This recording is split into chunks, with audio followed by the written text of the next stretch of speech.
about that, right? And so they were sitting by us, and he thought that I should recognize him this morning because we had chatted that night. And I have to say, I had to have some clues first, but the size of his feet was one of them. He loves it. Careful of this, I just. And please introduce yourself. Sure. I'm Sister Kathy Beckley, and we've been here about 7 years, and we worked with Howie early on with Compass Center, trying to darn us to get something going. So we're really happy. This might be the time. Wonderful. Yep. Yes, we think it is. Who else? New. Second time?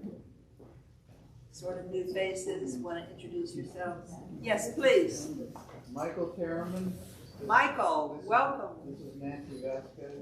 Nancy, Michael and Nancy, welcome. We have to leave early because we have to take care of grandkids. All right, well, we're going to get started right here in a minute.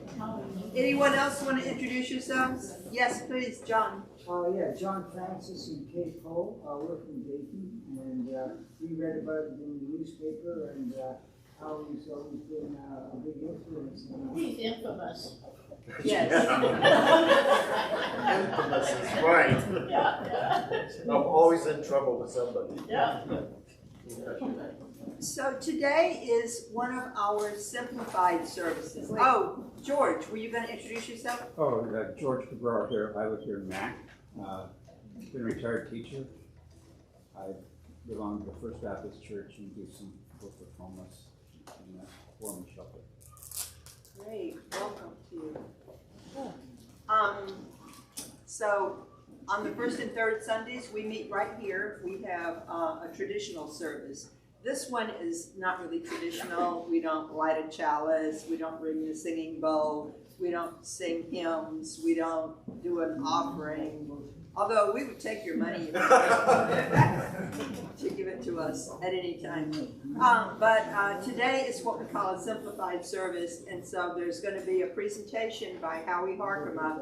And then there's going to be an opportunity for us to dialogue with him. So this should be a very interesting event for us. And I have the pleasure of introducing Howie. Howie and I met. We just figured it out. I think it was like 2005. Some of us had just started a little New Thought fellowship downtown on 3rd Street. And Howie was involved at St. Barnabas Soup Kitchen then. And he came and he attended the services there. And he always brought his guitar and he always sang and played music for us. But I associated him that far back with the homeless community because of his involvement at the soup kitchen. And then Howie started Encompass. And I mean, if you went to a city council meeting on Tuesday nights, you could pretty much count on that Howie was going to be there and he was going to be doing some kind of advocacy for the homeless people. And he tried and tried and tried to get the Compass Center to open during those 5, 6, 7 years running there from 2006 probably to 2012. And that was a step on the journey to what they have now, which is Encompass Yamhill Valley. And I'll let Howie fill in the blanks and tell you all about that. But for myself, he is just a force for these people, and his passion for it is just undying. So welcome to you.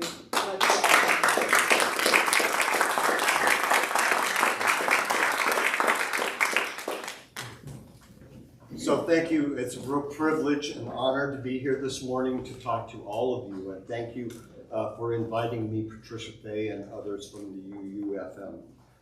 How many UUFM members from McMinnville are here? Would you raise your hand? How many from community are here from either McMinnville or outlying areas? Great.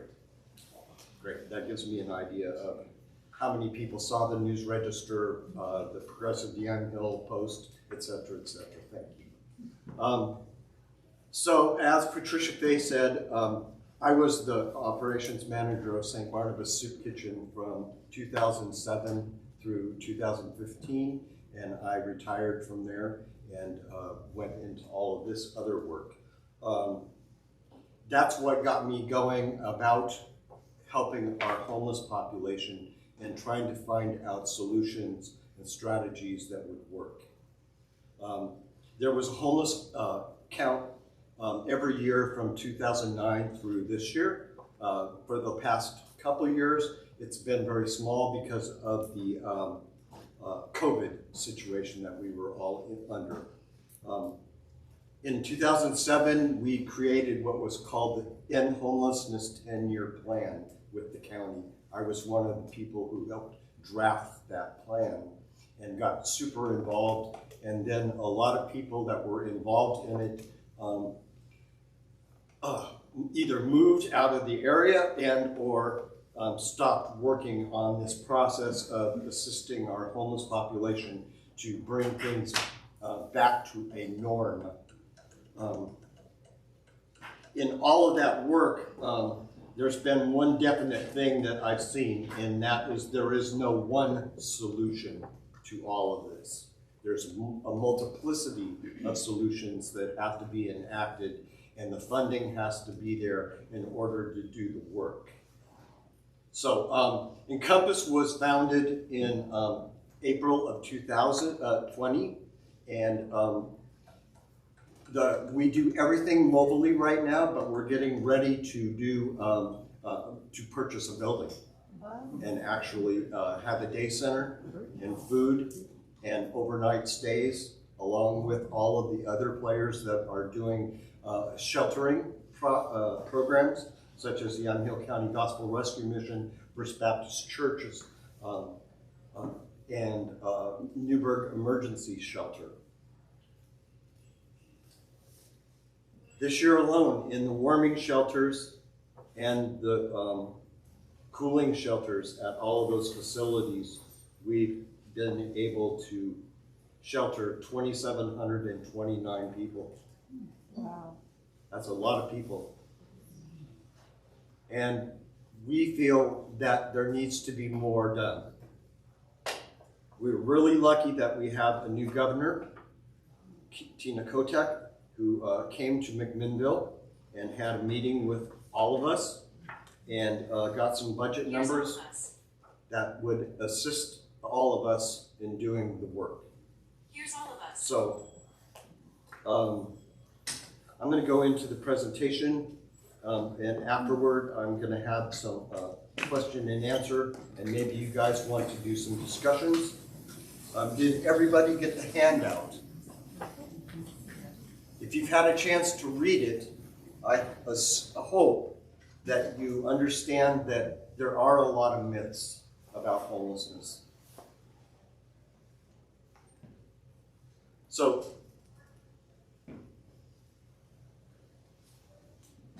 Encompass Yamhill Valley, or EYV, was developed to provide housing and vital support services to individuals and families experiencing homelessness in all across Yamhill County. EYV operates countywide, mobile-based outreach services designed to connect the most vulnerable members of our society with programs and services they desperately need. Current programs include peer counseling, food and meal distribution, court advocacy, mental health and substance abuse treatment, referrals to free health care, emergency shelter, gas and transportation vouchers, and safe overnight car park program. I'm going to talk a little bit about the safe overnight car park program.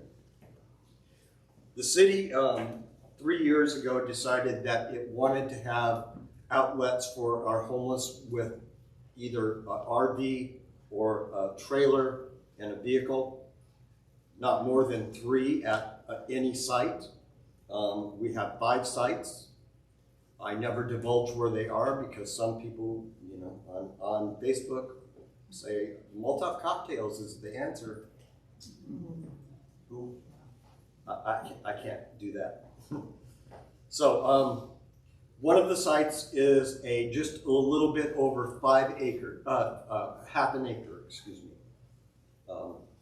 And it was allowed to be used for this purpose only.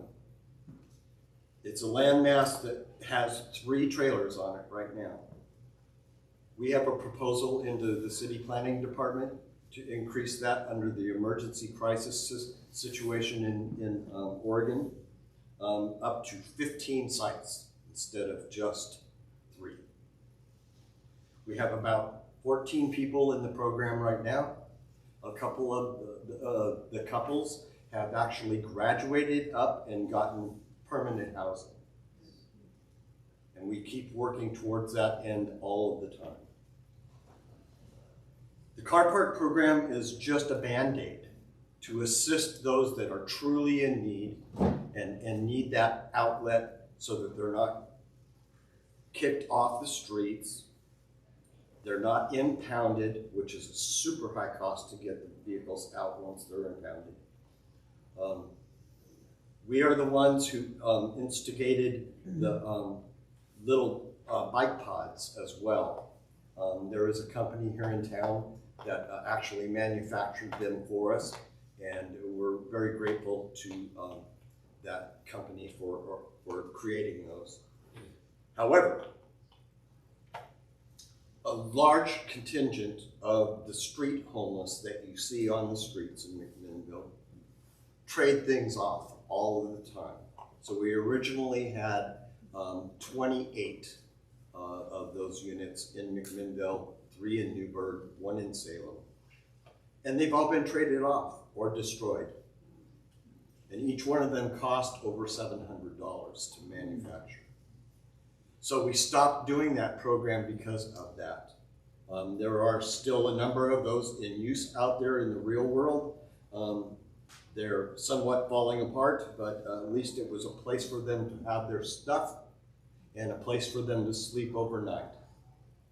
Now, the community didn't much care for it because they were parking them in places that they don't want them to be. And you all know the term NIMBY, not in my backyard. Well, there is a lot of that in McMinnville and throughout Yamhill County.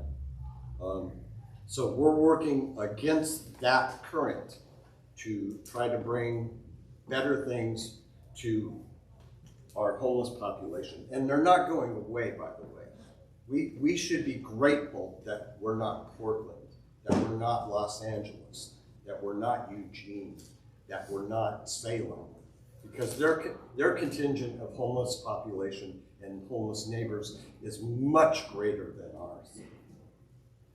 At the last homeless point in time count that is always done by YCAP, and that was 2020, and they just did another one last Wednesday, but the numbers are going to be skewed because instead of going county-wide, they went to 3 cities.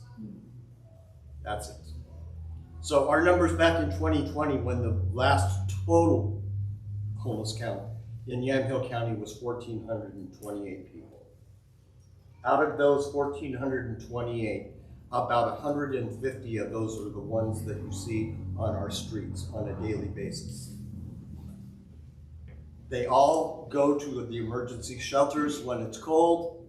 They all go to all of the community kitchens, whether it be St. Barnabas or First Presbyterian or the cooperative ministries or other outlets to get their meals. Along with that, we created back in 2020 a program called Sunday Sandwiches, which was monikered by Patricia Faye Marshall. We did it for 2 months, and then I approached the UUFM about doing it, and they did it from May of 2020 through October of 2022, and then it was handed back to us. In the meantime, we've been able to grow our volunteer base, did more training with them and our managers that do the work, increased the supply of food that can be given. The community plate was kind enough when they closed to let us use their commercial kitchen, so now we cook hot food as well. And we make our own sandwiches instead of buying them from Winco. We are donated coffee from Flag and Wire Coffee. And there are other outlets in town that are doing some of the food donations to us as well. So we are able to do quite a few things on those Sunday sandwiches now. We hand out coats, gloves, scarves, hats, whatever is necessary, but we only do one thing per week. So when the homeless come to have the food, and those in poverty come to have the food, they're able to get a jacket or socks or gloves, things that they need, hand warmers. So, I am the founder. This was my idea for the Compass Center back in 2008 through about 2013. Two of the board members from the Compass Center are here, Peggy and Kathy. That was kind of destroyed by the city to some degree because we had a meeting, which we had the Yamhill County mediators come and mediate. Thank you, Kay, and others. And the neighborhood pushback was so great that it was going to take $100,000 in attorney fees and court fees and 3 years to open. Too much. It wasn't going to work. So I gave up on that dream and gave myself a year off. I've been doing this since 2007, and if you don't think there's secondary trauma involved, there is. And then a number of people came to me and said, listen, we've got to do something. And we created Encompass. It's 501c3. And we are boots on the ground. And most of our stuff is emergency, things that they need immediately. However, in saying that, there's much more needed than we can all provide.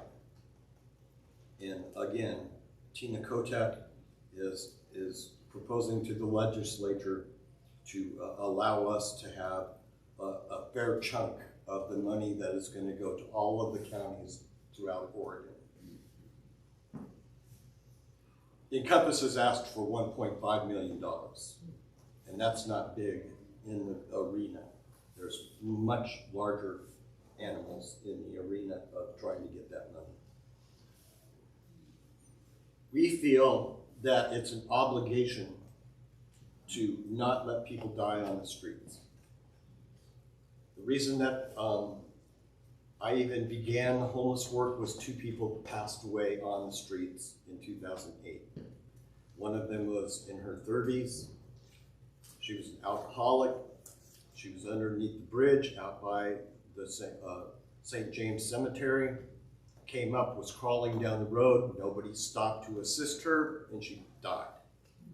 Another man was 69.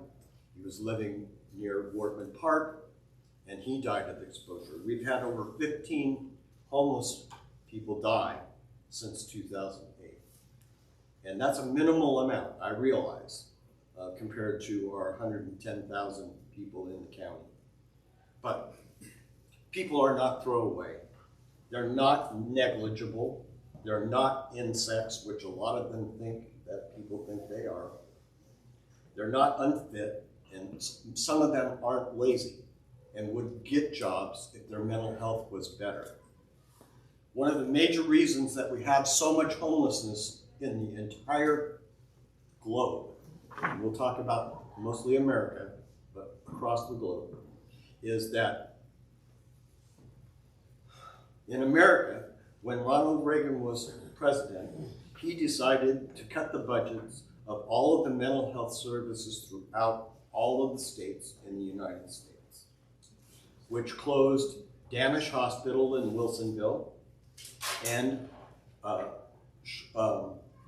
also cut some of the funding for the Oregon State Hospital. In doing that, they released all of those people onto the streets. And And then they had children. And those children also have mental health issues. Generational poverty is enormous in Oregon. And in that, we can't budget enough money for all of the mental health concerns that are necessary to actually bring them out of that, keep them on their medications, etc., etc. There is no policing, there is no case manager to work with each of those individuals to bring them out of homelessness back into society in a very, very holistic way. Our idea is that with the help of all of the nonprofits that work in this realm, that we can assist those that want to be assisted. So, in 2021, we developed the Homeless Outreach Mobile Engagement, or HOME, program to address the needs of our houseless individuals and families in a time of pandemic restrictions and closures. In 2022, with the support of public and private financing, we've been able to hire the executive director, 3 case managers, and certified peer support specialists, and significantly expand low barrier support in Yamhill County. Anybody know what low barrier means? So low barrier means come as you are. If you're on drugs, you're on drugs. If you're an alcoholic, you're an alcoholic. It doesn't keep you from getting the overnight stay, the daytime stay, the food, any of it. Hopefully, we can meet those people where they are, help them come out of homelessness through referrals and other entities that can assist, plus what we can assist with. So the programs, home programs, offers outreach and engagement services to unsheltered individuals in Yamhill County. These services are aimed at assisting the most vulnerable houseless individuals to access shelter, housing, and other critical resource needs and provide safety and stability. Our objectives are to reduce the number of unsheltered persons in Yamhill County, to provide unsheltered persons with essential services to meet their immediate needs, to connect unsheltered persons to the homeless crisis response system and permanent housing options. So, what we do, on boots on the ground, addiction and recovery referrals to provoking hope. Case management by our peer support specialists and case managers. We go in and assist in court advocacy in municipal court. We refer them to dental and health services. We do emergency grants to individuals and families. We do the food assistance through Sunday sandwiches. And with Sunday sandwiches now, we're able to get what the food pantries get, which is boxes of food, and be able to hand it right to them, and they can take that with them as well. It's not just a hot meal and a sandwich and coffee and sundries and fruit and things. You actually get what they want.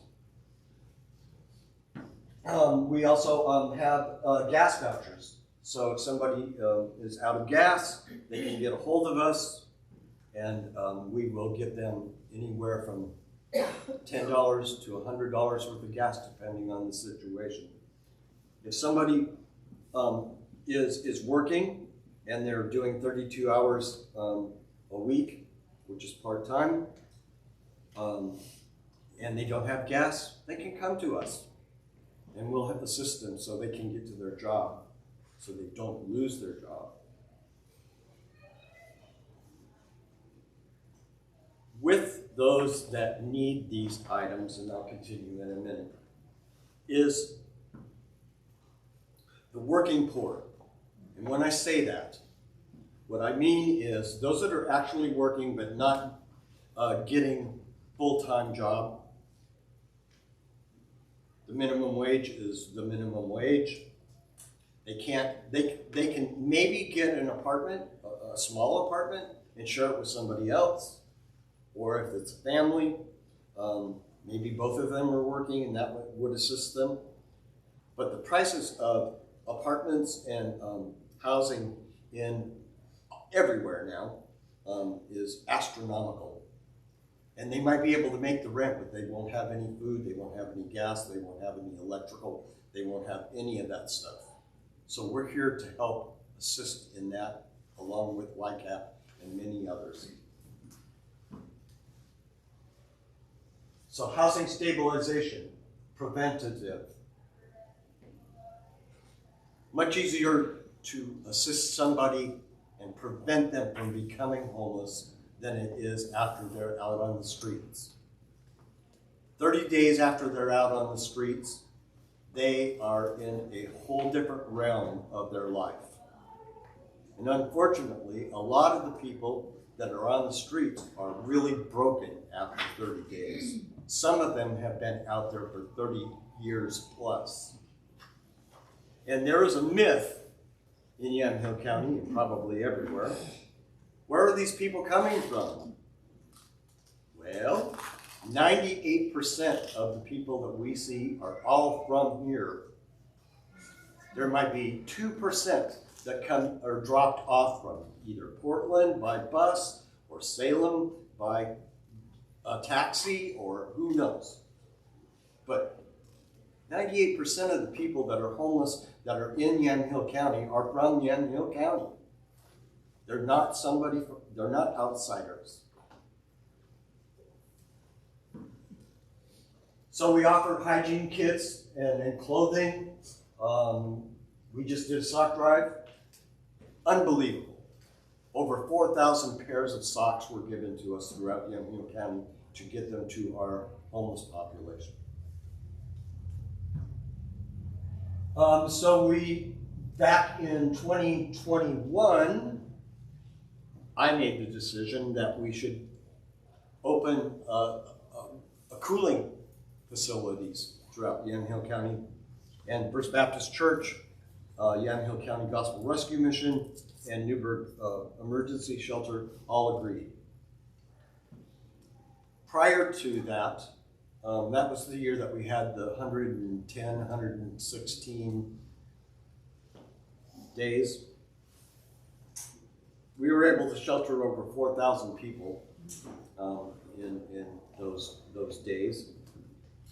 And so we're really grateful for those entities. Prior to us coordinating this effort across Yamhill County, nobody knew where to send them. There needed to be some coordination so that people knew where to go. So we've been able to do that and track all of the numbers every time. So we're able to provide data to anybody, the state, when we apply for grants, et cetera, et cetera.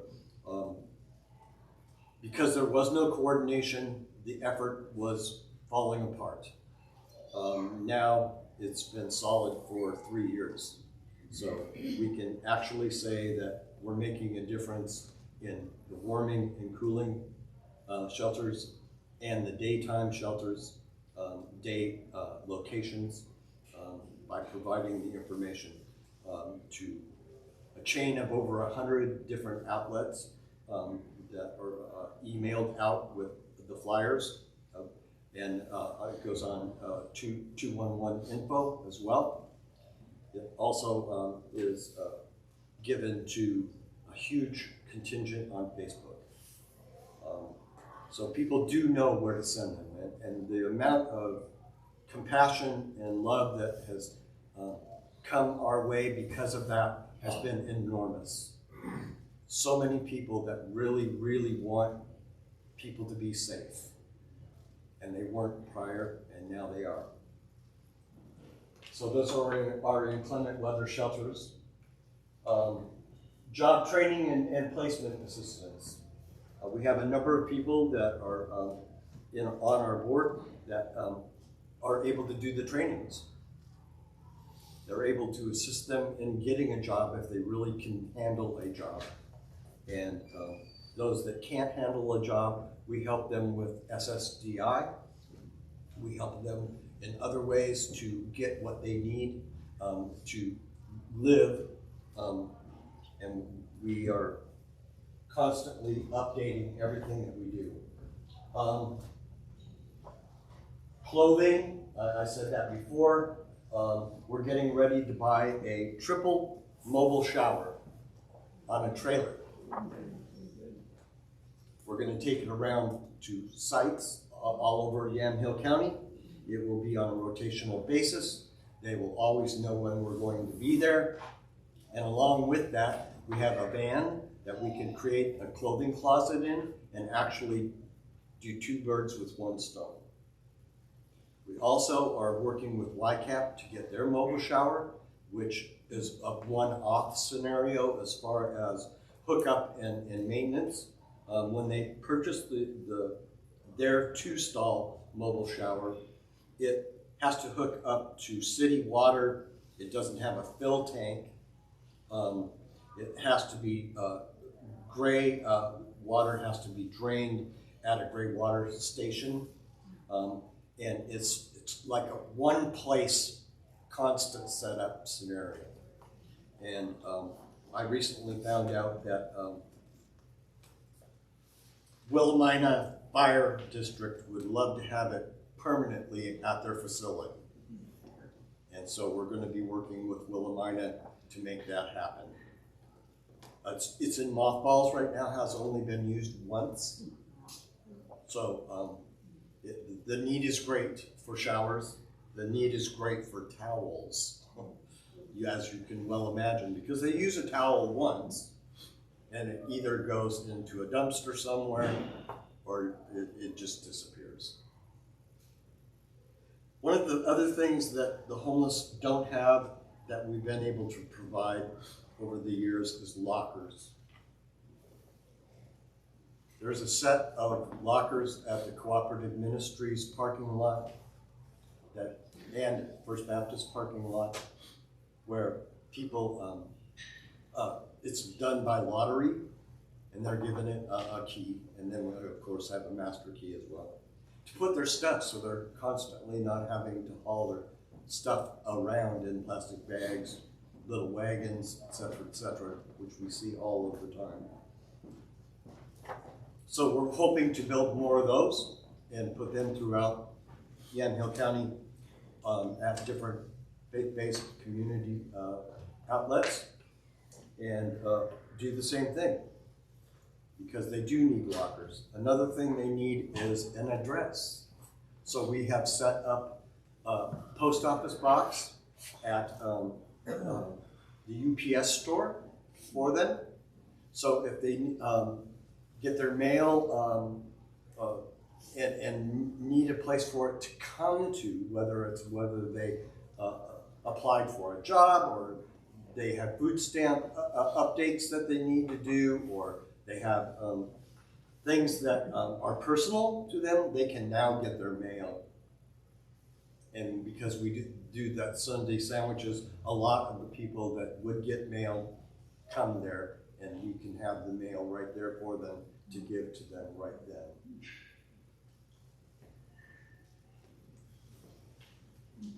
We also do laundry vouchers and peer support counseling, and of course the Safe Overnight Car Park program. So partnerships and referral pathways. Encompass actively engages local government agencies and nonprofit organizations to expand and strengthen the network of programs and services available in Yamhill County.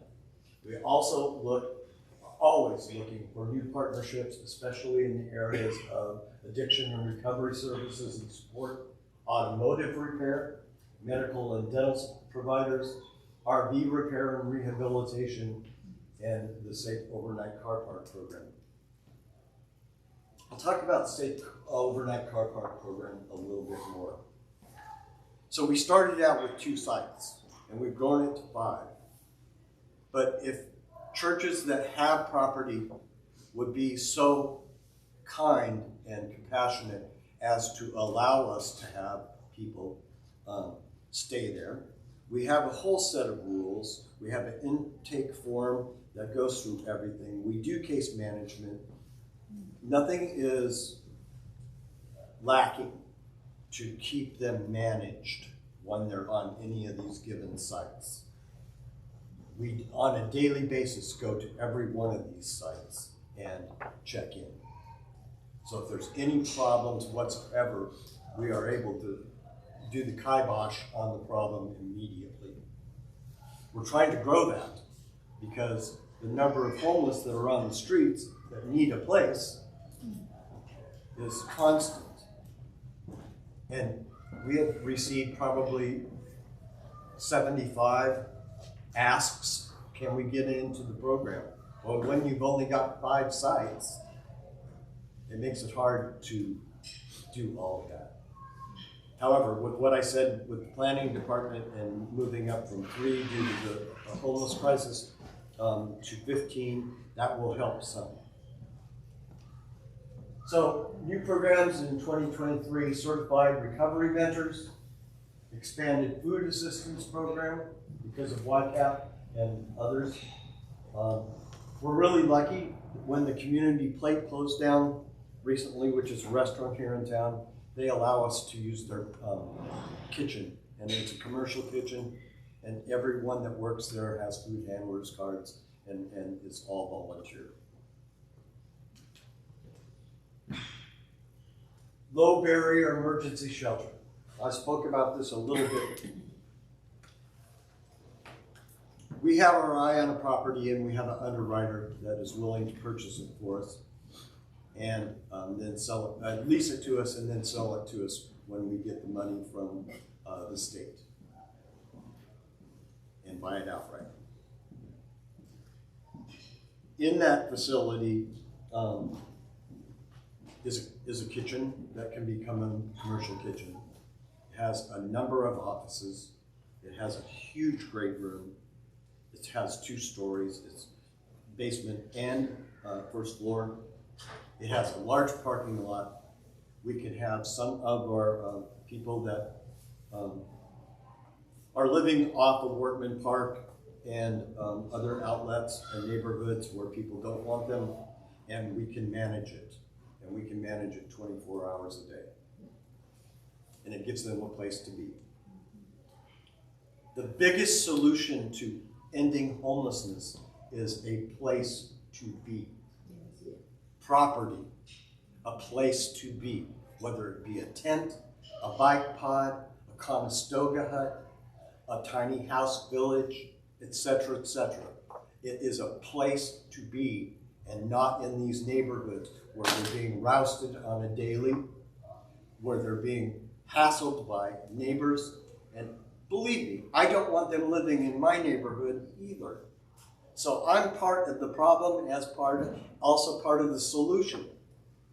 But if there's a place for them to be that is managed 24 hours a day with security, rules, all of it, it can work. And I have tried for the last 12 years with the city council to convince them that this is the opportunity of a lifetime if you really want to get them out of those areas and neighborhoods. They finally are listening. They are finally listening. Yes. So we would love to expand, not only to buy the facility that we're looking at and do the work from there and have offices and rotational nonprofits come through and do their work right in this building as a satellite office, because a lot of our houseless are in fear of going anywhere without somebody else holding their hand. And they don't make appointments, they don't continue on their medications, and we need to be able to get them to do the things that would assist them to come out of this situation. Beyond that, we would love to buy 4 to 5 acres of land anywhere in the area, even if it's unincorporated McMinnville, and get the YC buses to actually go on that road and pick them up and drop them off multiple times a day, which can be done because the YCTA wants to work with us. We have great partners throughout Yamhill County now because we have really worked very diligently to make those personal relationships. That's what this is all about, by the way. It's relationships. People should not have to live in poverty, but it's about relationships. The closer and the more personal that we can get with our houseless population and know their true needs, not some of the needs, all of the needs, we can assist them to come out of this situation. It's a spiral. And from the handout, I hope that you were able to see some of the reasons that people fall into homelessness. It's a broad brush. It's a huge amount of things that can create this. One thing can create this. And the spiral after that is unbelievable because they need to relearn everything after 30 days on the street. Everything. How to live in a building even. So you have to get them into a tiny house or a Conestoga hut or somewhere to transition them into a building and out of that building into a real apartment or a house. Because they've forgotten how. They've forgotten how to budget. They have no money. They have no income. They might have SSI or SSDI coming in to the tune of $800 to $1,200 a month, but they blow through that fast. If they know what to do and somebody's guiding them through all of this, a mentor to guide them through this on a constant basis, then they will relearn. And it will help a lot of people. So, low barrier shelters, super important. Mental health, peer-to-peer support specialists, meet them where they are because they've been there. They already know. And they came out of it. And they were able to bring themselves into a different realm. And now they are boots on the ground for us. They've already experienced all of this. And now they're better. And now they're ready to engage. The mobile shower program, the mobile clothing closet, transitional community village, which is what I've been talking about. Proposed next steps: convene joint task force to identify and address current program and campus issues based by FBC. The neighborhood around First Baptist Church is very upset with First Baptist Church for having a low barrier shelter in their basement because they are houseless, stick around after, or they come early, or they use the courtyard, which they had to rope off to keep them from using it because, and it's understandable. So we're putting motion detector lights and cameras out there now, and eventually it will reopen, but at least we'll be able to see who's doing what. The neighborhood is up in arms about FBC's low barrier shelter. But there is an end to all of this as far as it being directly at First Baptist Church. YCAP owns 2 homes on Adams that are getting ready to build a navigation center in between those 2 homes. And part of their plan is to have overnight shelter in one of the 2 buildings, which would move all of the volunteerism and the person who's the operations manager to that site rather than being directly at FBC, which will help with that. But we're building a coalition of faith-based community that wants to work together So we're approaching Cooperative Ministries, Presbyterian Church, First Presbyterian Church, and Mac Covenant and others. And we hope that the UUFM will be part of that coalition so that we can all speak in one voice. When I say speak in one voice, I mean about talking to city council. I'm talking about talking to the county commissioners. I laugh because Casey's no longer our commissioner. But Mary was supposed to take over the End Homelessness 10-year plan in 2009, and in 2016, and she didn't. She denied. She did not want to do it again. She's got one constant, and that's good, and that is for the youth. But the youth have to be from 6 to 18, not over 18. So she puts all her efforts towards that homelessness issue of our youth. But a lot of our homeless are over the age of 18. Even youth up to 24 need a place to be. We're lucky that YCAP has a youth outreach in Newburgh. YCAP's trying to bring one to McMinnville as well, which will be helpful. But there was a lot to what Mary Sterrett was supposed to do that she hasn't done that Encompass has taken on. So we're very proud of being able to assist. Provide support in developing and implementing the Navigation Center transition. That's with FBC.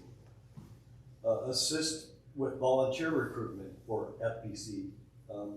Support FBC with neighborhood outreach and communication strategies, and provide in-kind support to FBC programs and operations, which we have been doing throughout. I know that I'm going long, but you're going to be able to ask me a lot of questions after this. So our board right now, and it's always growing, is I am the founder and president. Carrie Martin is our executive director. She's also the grant writer for the county, which makes it just perfect. We've been able to obtain really good funding to do our work. Our vice president is Stephanie Eads Paul. Our board treasurer is Patricia Carlson. Our board secretary is Jenny Bird from McMinnville Library. Cynthia Easterday, who's a judge here in town, also sits on the board. Heather Marks West, who is also a board member. Pauline Metoxen, who also works for NAMI, the National Alliance on Mental Illness, and is a amazing, brilliant woman. Does a lot of work and all of the training of our staff and all of the and is our staff liaison.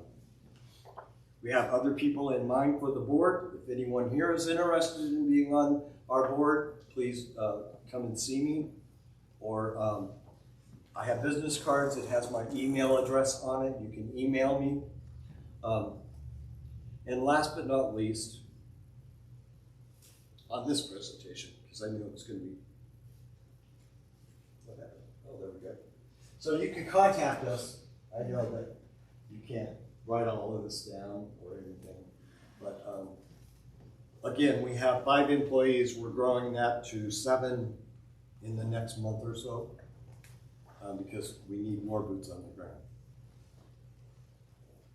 So with that, I will take any questions that you might have. Howie, if people have cell phones, they might be able to take a picture of it. Yeah, that, if you would like to, yes. Yes, Eric? Yeah, Howie, you mentioned that the city is fine to listen. Yes. Could you talk just a little bit more about that and how it relates to the last city council meeting on Tuesday? Yes. That set a, homelessness task force? Yes. Headed up by, let's see. Morris. Cindy Morris? Is that right? It's something. Kim Morris. Kim Morris, yeah. And Mike, and And Mike, okay. I'll talk first about the Affordable Housing Task Force, which I sat on for years. Okay. So slowly but surely, we have been bringing awareness to the city and the outlying areas of the need for affordable housing, whether it be cottage clusters, whether it be smaller homes in high-density areas. We were able to get buy-off from the city council on a construction excise tax, which allows the developers and contractors to put some money in a pot for the city to utilize.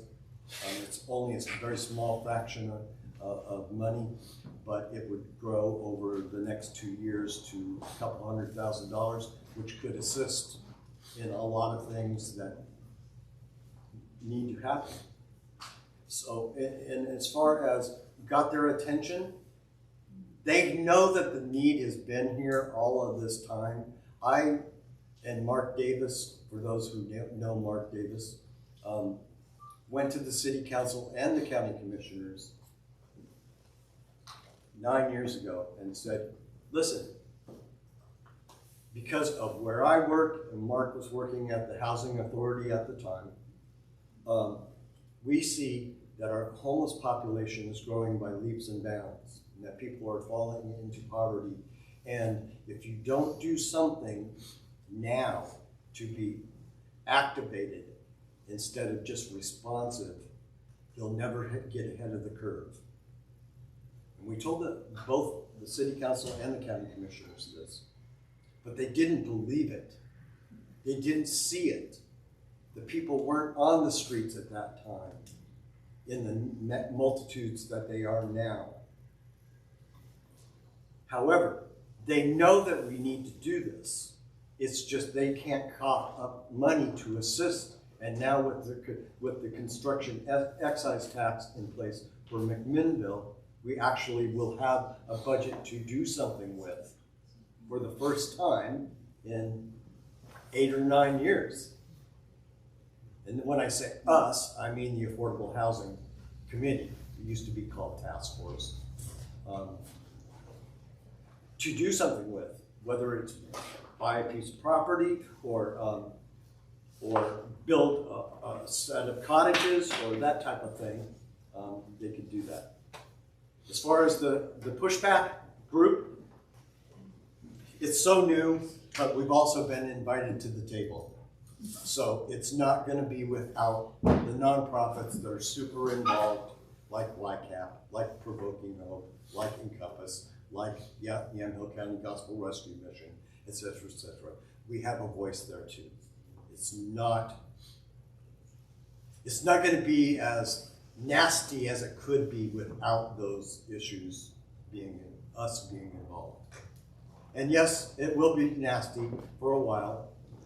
And the business owners are up in arms as well. But you know what? There's so very few people that stay on 3rd Street as far as that goes. I mean, it's mostly 2nd, 1st, 4th, 5th streets that they hang out at. So the business owners are up in arms because they don't want any. Well, that's never going to happen. You can't prevent someone from walking down the street. You can't prevent someone from having a mental health crisis on the corner one day.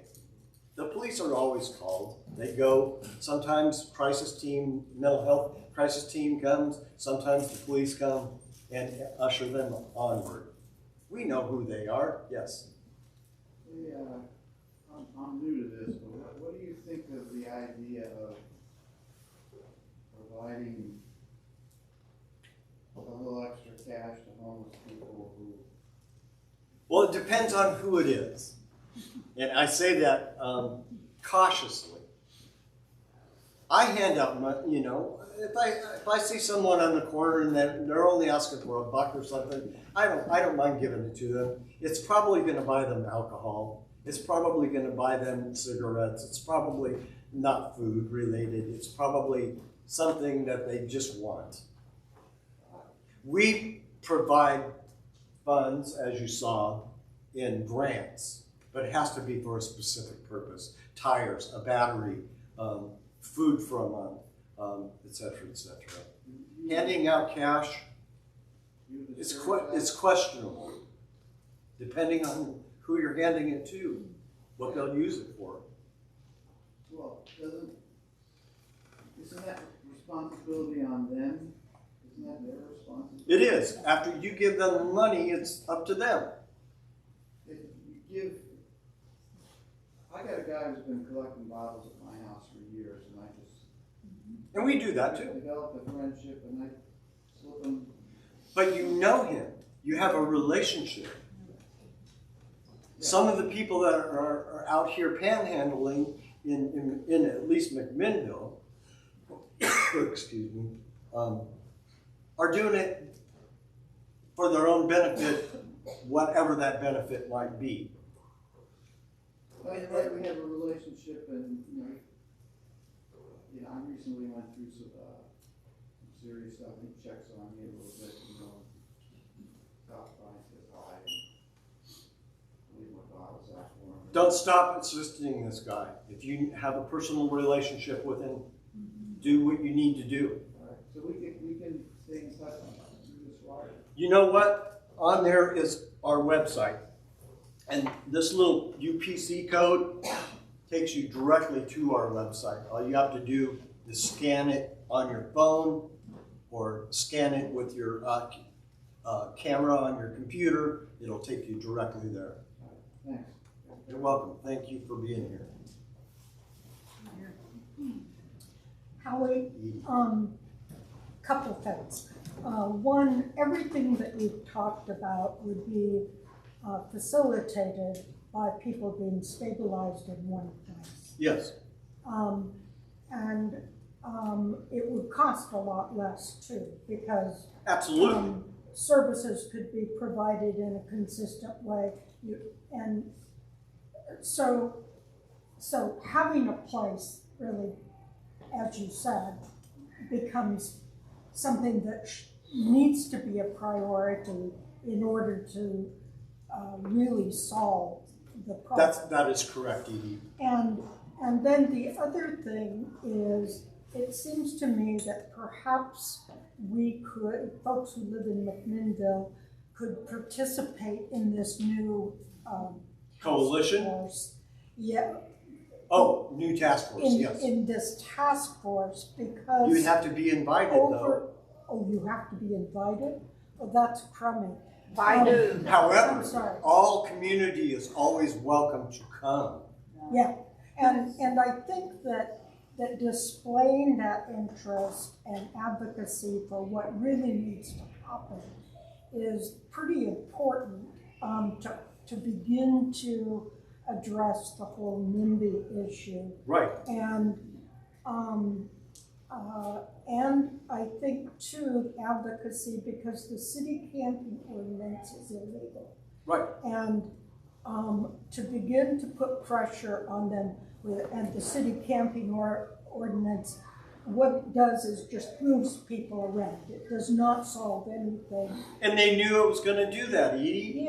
Yeah, and but it is illegal.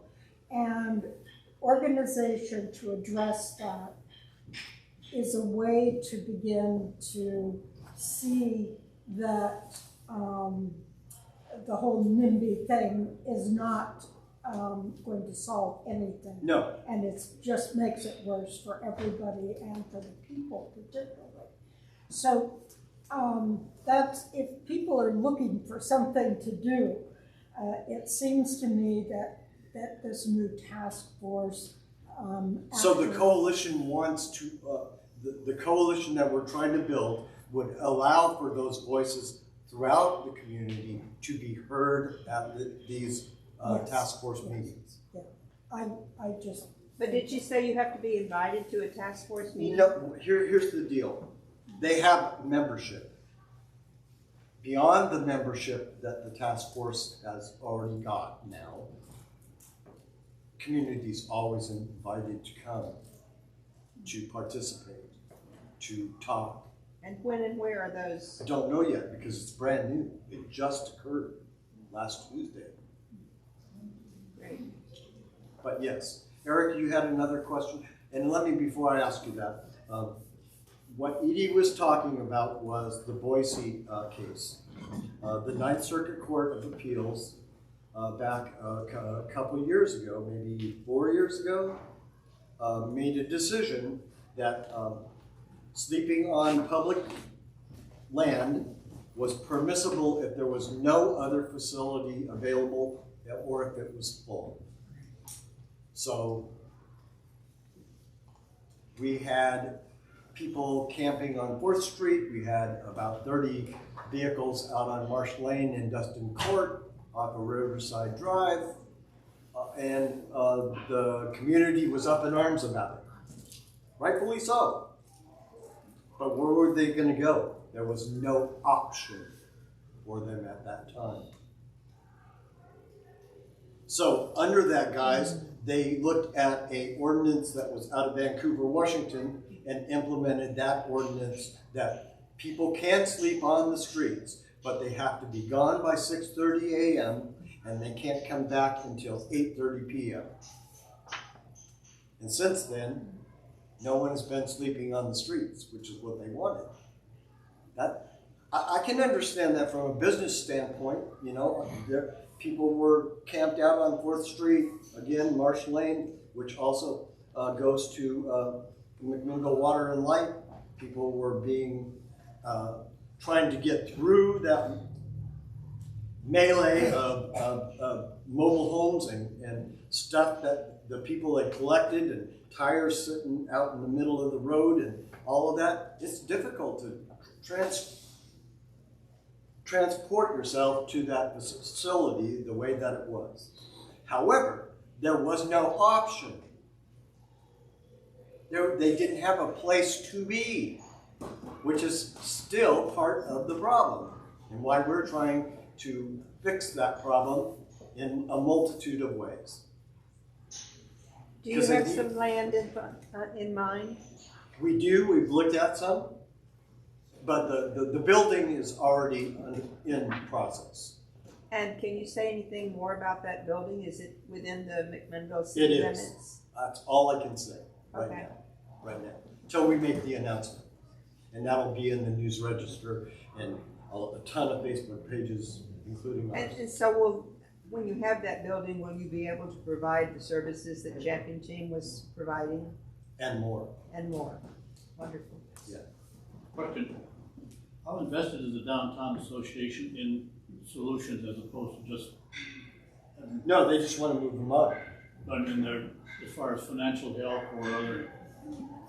No. There hasn't been a dime coughed up by the city or the Downtown Association or the Chamber of Commerce or anyone. We have had to do all of our own fundraising and grant writing to get things going, unfortunately. It isn't that they wouldn't play with us, because we're good players. Once we get this building, they will see the need. But no, they haven't invested at all. Is there anything in McMinnville for harm reduction around drug use? Yes. There are programs for Yes. Provoking Hope. Okay. They're awesome. And they're one of our partners. Yes. You had said that the homeless count was 1,428 in 2020. And then you said there were a couple of hundred that we see on the streets. Yeah, 150 or so that we see on the streets. Where are the rest of them? They're triple loaded up in home. Okay. Families. There's couch surfing on Aunt's couch, Okay. Grandma's couch. They're out in the woods. So would you say that it's just that it's a couple of hundred people that are accessing most of these services, or of the 1,400, is it more? I think that all of them are accessing services. Period, across the board. However, the largest contingent that we see, and the ones that come to the meal programs and et cetera, are the ones that are visual. Yes. We're in Dundee and, kind of tilt toward Newburgh, so I realize this is a countywide thing, but, you know, obviously your focus is in McMinnville. Do you get? Oh, it's not just McMinnville. We work with You get Newburgh people all the from time. Newburgh that come in for soup or And whatever? vice versa. People that are from Mac that have gone to Newburgh. Okay. And we work with Second Street Drop-In Center, the Newburgh Library, a number of churches, Providence Hospital, et cetera, in Newburgh. And with the new mayor, I'm not quite sure how all of that's going to go. Rick Rogers was super involved in doing wonderful things. I'm really concerned. Happy. So how hopeful are you that this property that has, you know? The building? Yeah. It's almost. Literally, I don't want to get my hopes up because we were right there. It should close by the end of February. Literally. Yeah. Praise God. Yes. The mobile showers and mobile closets sound fantastic. Will there be?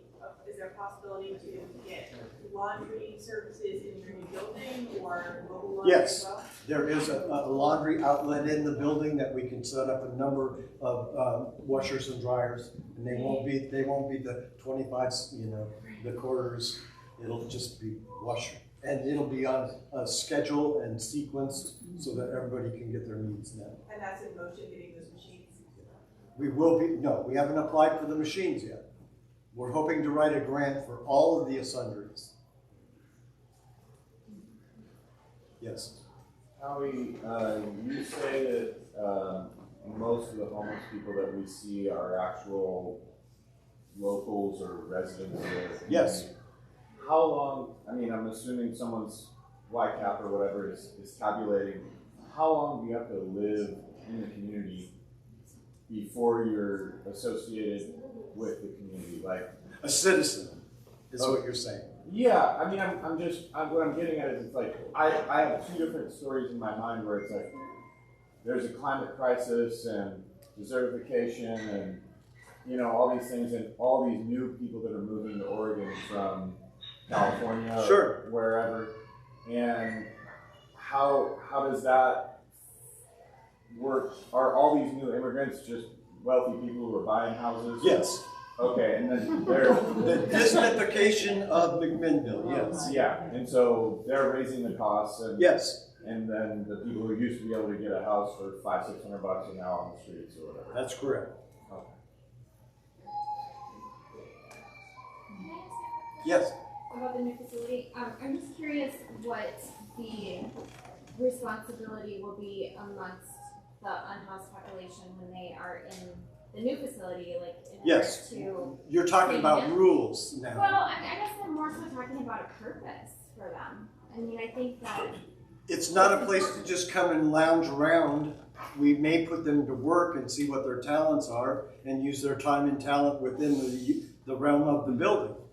I think that, so I work as an addiction counselor, and our facility requires, just basic chores, just basic That's what I'm things. talking about. And it makes them feel like they have purpose. They feel like Exactly. they're not just kind of And that's part of our freeloading or exactly. That's part of our program. The floors need to be swept and mopped on a daily basis. There's a ton of things, food prep. We can teach them how to do a mail room, how to go get the mail and get it to the people that need it. There's a ton of things that we can assist them in doing while they're there other than sitting in front of a TV set or a computer screen. Yes. I want to rainbow off of what you just said. As an addiction counselor, you understand that the opposite of addiction is connection. And when people feel useful, they feel connected and loved. And I just want to say that I had the privilege of studying abroad in Italy, severe and persistent mental illness. And their model was a community-centered approach. And there was a building, it wasn't identified as a houseless shelter or a place for houseless people to go. It was just a building for people to come to, and they could have community dinners together, do the chores after the dinner, just hang out, have friends, have conversation, and then go about, their day. But it impacted them immensely. And when we there's no intake form or anything like that to make it like have an institution. So there won't be an intake form of any kind at this facility whatsoever, other than if they want to do an intake for referrals throughout the county that they could get. That's it. Nothing, when you don't sign in when you come in. We know the numbers because we'll have a person counting who's come in and who's gone out. Yeah. Things and there weren't really any rules either. It was just an implicit trust, which we will hope to instill so that we don't have to create rules that go above and beyond what we. Yeah, it's kind of just like watching and seeing what happens and seeing what's needed, communication-wise, pulling someone aside. But their idea was that if we just trust people that they're coming here because they want to connect, then that's what we're going to see. And it was just implied, like, you're not going to come here under the influence and bringing anything that might put you under the influence is that's not what we do here. And we don't want to either. So just be aware that we're hoping for actual policing within their own selves in this facility. But first we got to get them acclimated to that idea. You are self-responsible for what you do, how you act in this facility. If you want to be involved, we would love your help.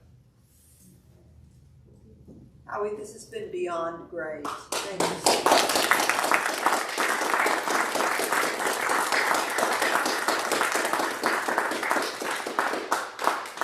Brian, will you give us some closing words? Yeah, we're going to sing a song. Okay. So I'll come up, and y'all stand if you can, and listen up, and you can. And so the song goes like this. Gonna keep on walking forward, and you repeat. Gonna keep on walking forward. Gonna keep on walking forward. Gonna keep on walking forward. Gonna keep on walking forward. Gonna keep on walking forward. Never turning back. Never turning back. Never turning back. Never turning back. Gonna house our homeless family. Gonna house our homeless family. Gonna house our homeless family.